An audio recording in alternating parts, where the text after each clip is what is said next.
morning to everyone out there watching. Thank you all for starting your day with us.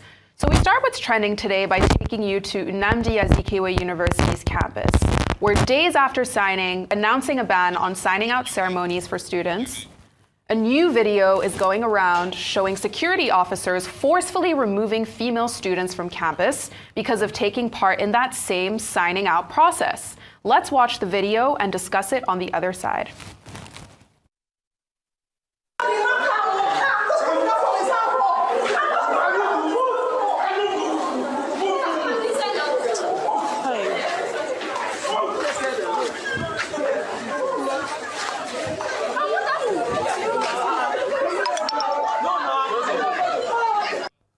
Hello everyone, welcome to my channel Telecast TV. I'm Miracle Angala. You're watching trending news in Nigeria. Music bans or signing out ceremonies. Nigerians' foreign exchange reserve grew to $41 billion. President Tinubu urges the diaspora to return home. Anambra Deputy Governor and APC Governor Candidate clash in Anambra State by-election. Ogun State ends free entry to Olumo Rock. Chimamanda encourages 11-year-old writer. Endeavor to watch to the end. Don't forget to hit the notification bell. Subscribe, like, comment, and share your thoughts. Don't miss trending videos.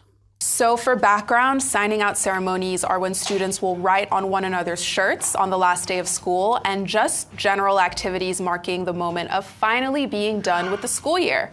But the issue is that in the past, some events like this have become violent. So that's what led to Unizik putting out this statement earlier this week, banning signing out altogether because of what they said have been recurring incidents of chaos, violence, and disruption. One person saying, "How can a tertiary institution threaten students with guns in the name of enforcing a ban on signing out for final year students? The vice chancellor should be ashamed."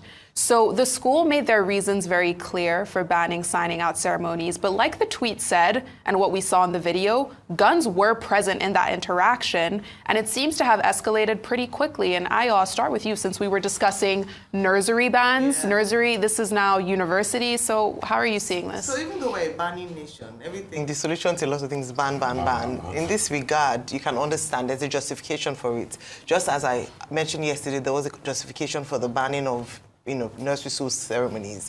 In this instance, the reason for this was that it's usually violent and it's chaotic, and we have seen videos like that where people go to the extreme in celebrating their last day in university or in school. And so the management or the leadership of Nnamdi Azikiwe University are well within their rights. But then what the challenge is that when we try to enforce this ban, you then do the very same thing that you're trying to prevent by enforcing the ban, which is violence and and chaos. That was very chaotic.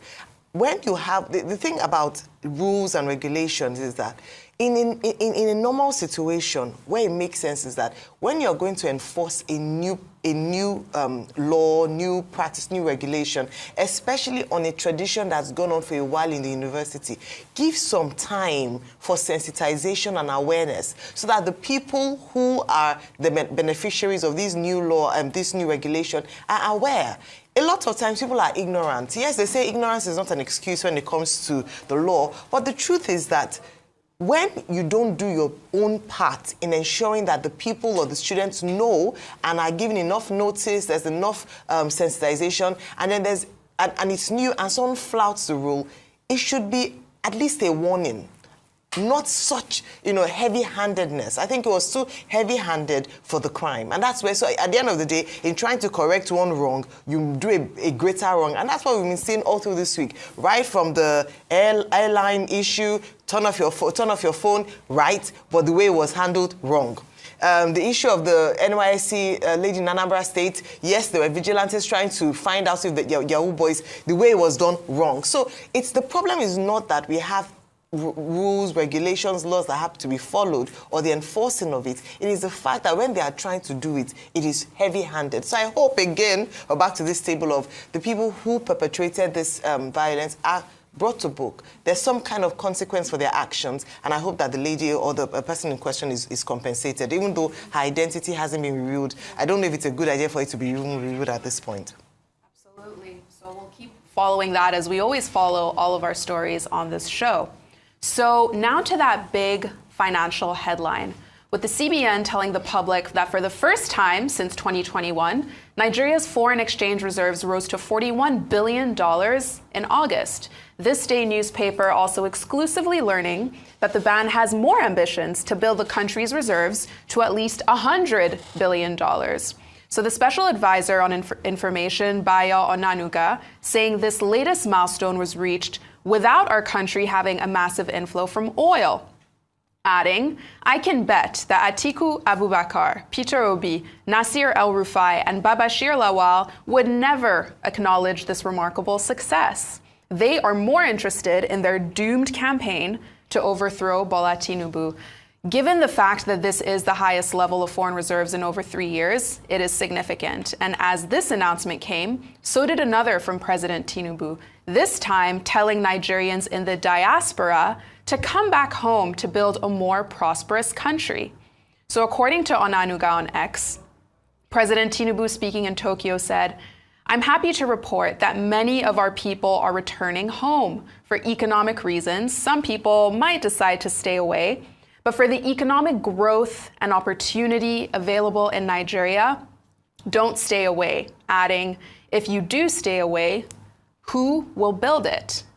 And Rufai, I'll start with you on this, the 41 billion reserve story first, because it feels like it's being positioned either as an economic issue or as a political one. We have said constantly, 41 billion reserve. What are the components of what makes up the reserve? We are also taking a lot of loans at this point in time. So when you take loans and it filters into your reserves and all of that, can we also say the case? We're also saying what are the fundamentals? We are bringing a lot of hot money in, foreign portfolio investment, which is not good in the long run for the economy because it's easy entry, easy exit. It's not sustainable. What we are saying is that we should have an economy that FDI is coming. In terms of that, we are low on that. Look at the capital importation numbers. So the numbers are clear. That's why I say it's a danger of a single story. Yes, you can have remittances increase and all of that. You can also have, but you see, what they will not tell you is that I think at some point this year that there was a slight drop because the CBN had to take some money from this reserve to be able to shore up the naira. They will not tell you that. So it's this government of headlines. We want to celebrate headlines. I'm not saying don't celebrate your headlines, but I'm saying let's be holistic across board and tell the full story. It doesn't mean things are uhuru yet. We are celebrating this at a time that we've not been able to fund most of the projects in our budgets. We're having many budget cycles running concurrently. No money is being released to be able to get anything done. There are lots of problems in the system and the ecosystem of the economy of this country. So please, we are saying factor all that in so that we can have a bigger and a more robust economy. That's just it. But this idea of, okay, let's celebrate, we'll see. If Nigeria starts to do well, if we see the signs, like President Tinubu was saying people should come back in, we want people to come back in. Nobody had to campaign too much for people to come back when they came back during Obasanjo's time. Because they saw the signs. But I've also seen a lot of people that came back during Obasanjo's time leave because of the state of the economy. So kudos to him. He's trying his best. But we are not there yet as regards the state of things of the economy. And that's just it. And him trying to score a political point by saying, I bet the legs of Peter Obi and the legs are not saying, it's not necessary. Let's focus on what we can do. Yes, net foreign reserves did increase from about 3 billion when President Buhari got in there to about over 20-something billion now. That's the net foreign reserves, because when you pull out all your encumbrances. But you see, if Mr. Bayo want to play politics, let's ask him. This same government didn't make campaign on Buhari's records. So if you are trying to indict the last administration and say, oh, since the last administration, it's still the same APC. Right. That's if you want to go political. But for me here, we are seeing gradual precepts, but we are not there yet. There's still a lot that needs to be done. I think what I want to celebrate now is FDI. If we increase FDI numbers, I know we have something. Yes. Interesting. Dr. Abati, your take. Well, what we're dealing with basically is the dilemma of Tinubu's economic reforms. Now, they said they were doing something about the exchange rate. They said they were going to remove subsidy. But now the CBN governor comes forward and says, oh, we've been able to grow foreign reserve to 41 billion, and our plan is to take it all the way to $100 billion. And they say, oh, he's doing well for the economy, in the sense that they say the Naira will be more stable, foreign exchange market will be more stable, foreign investors would have more confidence in the Nigerian environment. And clearly, it shows that the Tinubu administration seems to be doing better than the Buhari administration. After all, they've grown foreign reserve beyond where they met it. Okay, the question to ask is, the challenge remains at the level of the contradictions between structural and fiscal policies. Those contradictions is what we live with.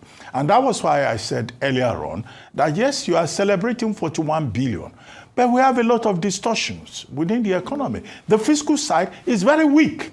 Inflation is over 23%. There is multidimensional poverty. Capital projects have been abandoned. State governments are not centers of productivity. They are waiting for handout from federal government on a monthly basis. So all of these contradictions are there, and nobody is addressing the supply side of inflation, which is one of the things that they have to do to get this economy to work. And above all, I simplified it by saying that, okay, you may have foreign reserve, which is external, saving. How about what is going on internally? Ordinary Nigerians cannot feed. Ordinary Nigerians are groaning. Public infrastructure is not working. And then you say, we have money. It's like a father, as I said earlier, saying he's saving for the family. And meanwhile, the children are having kwashoko. They cannot pay school fees. And you say, oh, well, don't worry, we are saving. In fact, these savings, I will take it to 100 billion. Is it when the children die? So we have to address more distortions within the economy. It's not enough to celebrate savings. And I said, realistically, if you look at it, but the time you factor in debts, obligations, and borrowings, revenue to debt ratio, the revenue to debt ratio is so alarming that you cannot be celebrating external reserve, even if you get to 100 billion and you're still borrowing and your revenue to debt ratio is still skewed. There's still a problem there. President Tinubu going to Yokohama to meet with the Nigerian community there and advising them that things are improving at home and they should come home. Well, after a fashion, that's what Nigerian leaders do. Do you expect the president of Nigeria to go to Japan and then tell them things are bad in Nigeria? I mean, he's the chief marketer of Nigeria. So as he's marketing Nigeria to foreigners, he will also sell Nigeria under his watch to Nigerians that are abroad. And, it's interesting. I was shocked that there are enough Nigerians in Japan. Somebody once said something that if you go to any part of the world, I'm sure there will be Nigerians in Alaska. Of course. Yes. Nigerians will be, there's one Nigerian who lives there with his family. In fact, the coldest region and he's very happy to be in Alaska. Yeah. So go anywhere. I once met one man in some strange part of the world, and he has a family there. Yes. So, but for these Nigerians to come home, home where there is the Japa syndrome, and is thriving, we have to provide an enabling environment so that 7,000 Nigerians in Libya will not be repatriated in less than a year. So that 70,000 Nigerians will not be repatriated from Libya within a period of 10 years. So that, when we go to the embassy, the consular officers will be looking at you whether you are likely to japa or not. And the Nigerians that are patriotic, that come home, many of them, when they see the Nigerian condition, many of them run back. So we have to make this country livable, peaceful, and for everyone. Enabling. Absolutely. So now let's head back to Anambra State, because we're getting some new video in the political realm where tensions seem to be going up over there. In this new clip, we see APC Governor Candidate Nicholas Ukachukwu, who seems to threaten the Anambra Deputy Governor, Dr. Onyeka Ibezim, in public. It happened in the middle of a crowd during the state's by-elections, and in this video, you can actually hear Ukachukwu tell Ibezim, "You're not going anywhere," adding, "I will burn your cars here, you're not going anywhere." Let's watch this video and discuss it on the other side. Are you a candidate? Are you a candidate?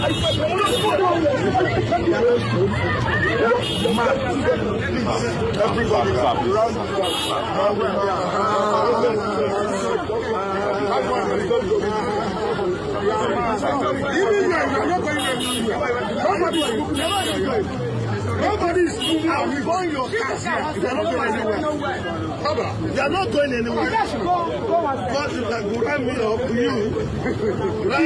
Did you say we cannot be here? You cannot be here. You have no business to be here. A deputy governor. Not an election. You are deputy governor. You cannot go. You're not police. You think? You're not police. Are you police? Why are you going around? Community. So you have to right to go to every community am I pulling it. I can be my community and pulling it. Hi, Jesus Christ. Let's tell you.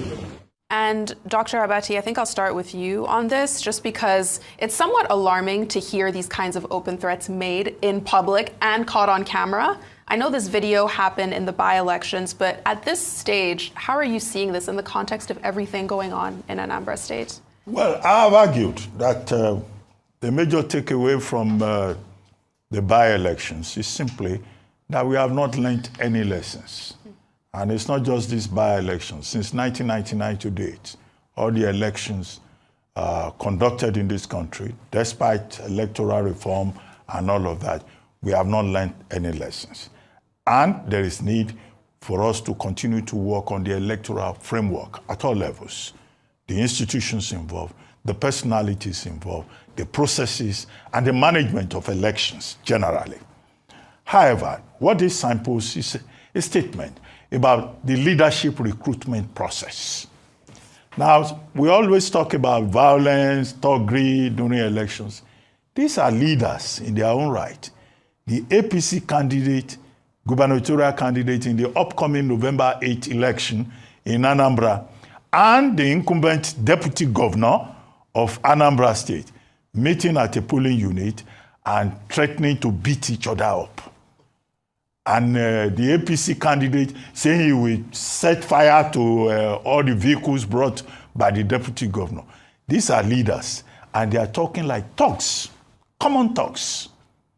So what kind of example are they setting for even the able-bodied men that they recruit to stand in as agents at these polling units? So this is a problem about leadership recruitment.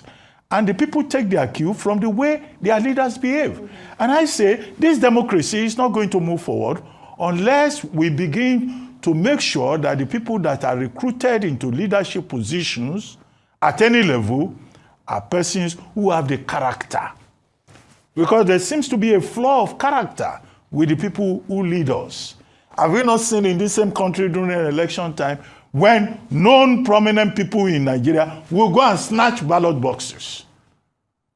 Or they will go to polling stations to intimidate people.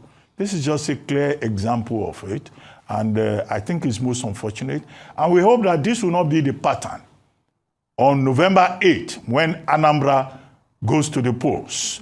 And this should be a wake-up call for the security agencies to know that Anambra must be secured for the benefit of the ordinary people.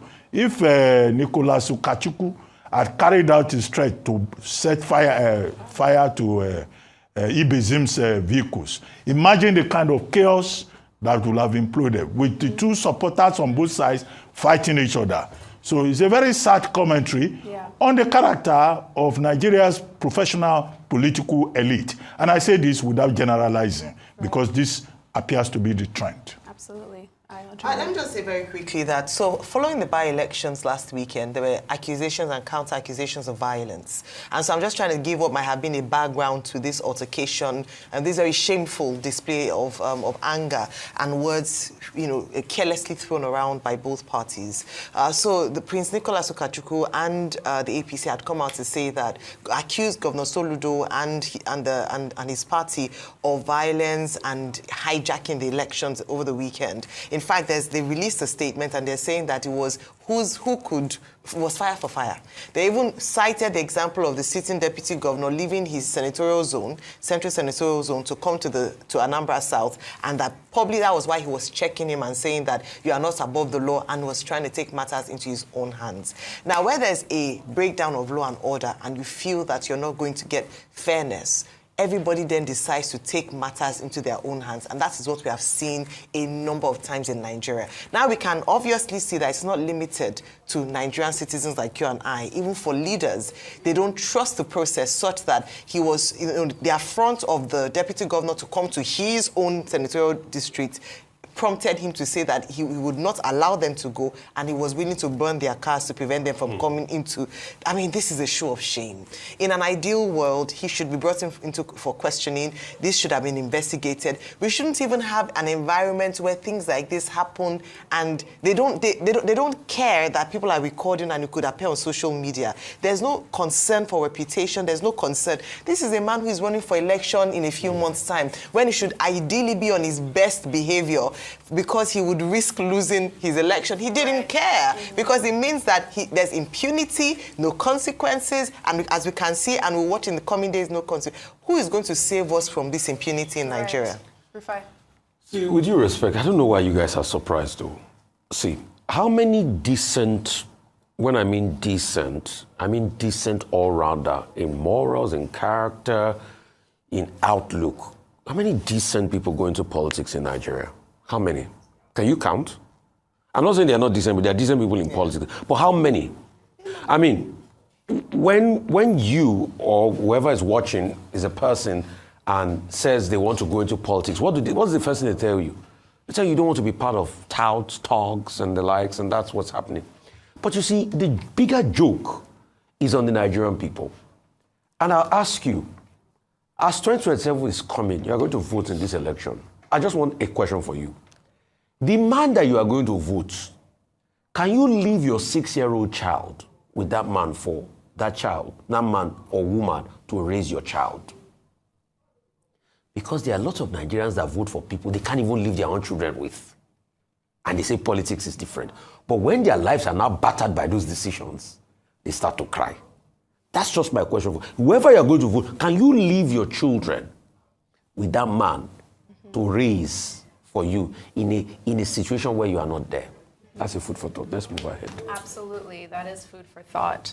This weekend, if you were hoping to take advantage of free entry to Olumorok in Ogun State, well, you have until this Saturday, because Ogun State Governor Dapo Abiodun just announced that due to the massive crowds they've had in recent days, free entry to the site ends this weekend. So it comes after videos have been seen on social media, what looks like, it could be hundreds of people, people of all ages, running, pushing to get up the stairs, that prompted this decision. So in a statement, the secretary to the state government and the governor had made Olumorok entry free for 2 months to position it as a world-class tourist destination, both locally and globally. But the unprecedented influx of visitors has raised some concerns about overcrowding and public safety. So at certain points, the volume of the crowd was so big that they said it could have resulted in a stampede, but for the swift and professional intervention of security agencies and on-site personnel. And Dr. Abati, I'll start with you. I'm not sure if you've seen the video, but it's very chaotic.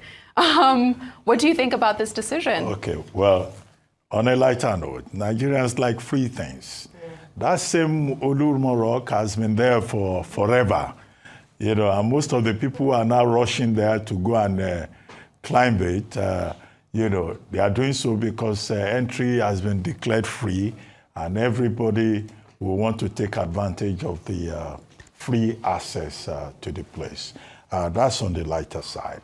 But the excitement, of course, is a positive comment on the achievement of the Dapo Abiodun administration in Ogun State. Because many people from the Abeokuta community, from the Ogun State community, seeing the efforts that have been made to transform that 137-meter tall historical site and the beauty of the environment, that has been put in place, will be excited, even out of curiosity, to go and see what has been done. So it shows that, the governor, the state government, have been able to make an impact in terms of attracting the public. But I think it's also a very good idea that the government has applied a pause to say, well, because of this rush, you will have access up till Saturday. After tomorrow, no more free access. Once people now have to pay to access, you see the crowd will reduce immediately. That's the way of anchoring the lighter note on which I started. But the greater value is the fact that this enhancement of this tourist site teaches us one thing, that if government can invest in tourism, which is a mainstay of many countries' economies elsewhere, it means that the people would embrace it. They will appreciate it. And there are many sites across Nigeria, not just in Ogun State, that can be developed and provide opportunities for people, especially people who travel abroad, to go and show their children the Stonehenge and some other sites, when we have historical sites also in Nigeria. But it's just about management, and investing in tourism is the way to go. So that's the bigger part of the future. However, apart from this free access, on September 4, there's still going to be a special opening, formally, by the Ministry of Arts and Culture and the state government, to formally launch the opening of that refurbished, rehabilitated, enhanced, tourist site at the heart of Egbaland. Very nice. And so much of this show, as we've been discussing, has been based on videos that have gone viral, videos that have been trending online. So now let's go to some good news, because yes, there's another video that's been trending online that shows a special moment between the writer Chimamanda Ngozi Adichie and an 11-year-old aspiring writer. Let's see why some people are calling this video, quote, the best thing they've seen today. So the moment itself happened at the Things Fall Apart Festival, which is an event in Enugu celebrating the 67th anniversary of the release of the novel of the same name by Chinua Achebe. But it's this one moment between a young girl and Adichie that's now going viral. Let's watch. I heard that you said your first novel was rejected 25 times, and I wanted to ask if there was any way you could help me. I've been trying to write a specific novel, but anytime I give it to anybody to read, they say it's mostly like very fictional, and I should work on the fiction. I should make it more realistic. But anytime I try to make it realistic, it just keeps going back to the way it was. I wanted to ask if there's any advice or how I can get your contact. The only thing you need to do is to tell your story well. Tell it with detail. Make the story interesting. Think about what your character looks like, thinks about. When people are telling you realistic, don't pay attention to them. Focus on the story that you're writing. And you're 11, you're young, there's a long time you will become like me. That is my prayer for you. Sure, you will surpass me. Congratulations, mommy. Well done. Okay. Oh.